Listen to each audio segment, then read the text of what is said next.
نحمده ونصلي على رسوله الكريم أما بعد أعوذ بالله من الشيطان الرجيم بسم الله الرحمن الرحيم رب اشرح لي صدري ويسر لي أمري واحلل عقدة من لساني يفقهوا قولي ثم لآتينهم من بين أيديهم پھر ان پر حملہ کروں گا ان کے آگے سے بھی وَمِن خَلْفِهِمْ اور ان کے پیچھے سے بھی وَعَنْ أَيْمَانِهِمْ اور ان کی داہنی جانب سے بھی وَعَنْ شَمَائِلِهِمْ اور ان کی بائیں جانب سے بھی وَلَا تَجِدُ أَكْثَرَهُمْ شَاكِرِينَ اور آپ ان میں سے اکثر کو شکر گزار نہ پائیں گے۔ عزیز ساتھیو، السلام علیکم ورحمۃ اللہ وبرکاتہ۔ سورۃ الاعراف آیت نمبر 17۔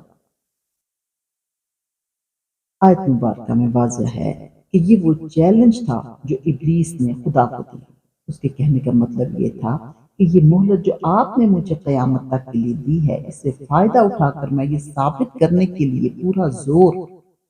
صرف کروں گا کہ انسان اس فضیلت کا مستحق نہیں ہے جو آپ نے میرے مقابلے میں اسے عطا کی ہے۔ میں آپ کو دکھا دوں گا کہ یہ کیسا ناشکرا اور احسان فراموش ہے، یعنی کہ جو انسان جو مخلوق آپ نے بنائی ہے یہ لازم ناشکری اور احسان فراموش ہوگی، اور میں یہ ثابت کروں گا۔ یہ شیطان اللہ سبحانہ و تعالیٰ کو اپنا چیلنج بتا رہا ہے۔ یہ مہلت جو شیطان نے مانگی اور خدا نے اسے عطا فرما دی، اس سے مراد صرف وقت ہی نہیں ہے بلکہ اس کام کا موقع دینا بھی ہے جو وہ کرنا چاہتا تھا۔ یعنی اس کا مطالبہ یہ تھا کہ مجھے انسان کو بہکانے اور اس کی کمزوریوں سے فائدہ اٹھا کر اس کی نااہلی ثابت کرنے کا موقع دیا جائے، اور یہ موقع اللہ تعالیٰ نے اسے دے دیا۔ چنانچہ سورہ بنی اسرائیل میں آیت نمبر 61 سے 65 تک میں اس کی تصریح ہے کہ اللہ سبحانہ و تعالیٰ نے اسے اختیار دے دیا کہ آدم اور اس کی اولاد کو راہ راست سے ہٹا دینے کے لیے جو چالیں وہ چلنا چاہتا ہے چلے۔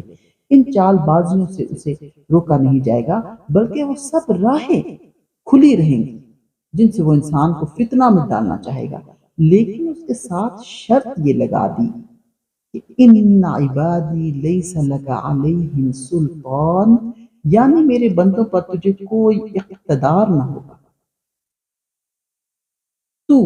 صرف اس بات کا مجاز ہوگا کہ ان کو غلط فہمیوں میں ڈالے، جھوٹی امیدیں دلائے، بدی اور گمراہی کو ان کے سامنے خوش نما بنا کر پیش کرے، لذتوں اور فائدوں کے سبز باغ دکھا کر ان کو غلط راستوں کی طرف دعوت دے۔ مگر یہ طاقت تجھے نہیں دی جائے گی کہ انہیں ہاتھ پکڑ کر زبردستی اپنے راستے پر کھینچ لے جائے، اور اگر وہ خود راہ راست پر چلنا چاہیں تو انہیں نہ چلنے دے۔ یہی بات سورہ ابراہیم کی آیت نمبر 22 میں فرمائی گئی ہے کہ قیامت میں عدالت الہی سے فیصلہ صادر ہو جانے کے بعد شیطان اپنے پیرو انسانوں سے کہے گا وَمَا كَانَ لِيَ عَلَيْكُم مِّن سُلْطَانٍ إِلَّا أَن دعوتكم فاستجبتم لي فلا تلوموني ولوموا أنفسكم، یعنی میرا تم پر کوئی زور تو تھا نہیں کہ میں نے اپنی پیروی پر تمہیں مجبور کیا ہو، میں نے اس کے سوا کچھ نہیں کیا کہ تمہیں اپنی راہ پر بلایا اور تم نے میری دعوت قبول کر لی، لہٰذا اب مجھے ملامت نہ کرو بلکہ اپنے آپ کو ملامت کرو۔ اور یہ جو شیطان نے خدا پر الزام عائد کیا ہے کہ تم نے مجھے گمراہی میں مبتلا کیا،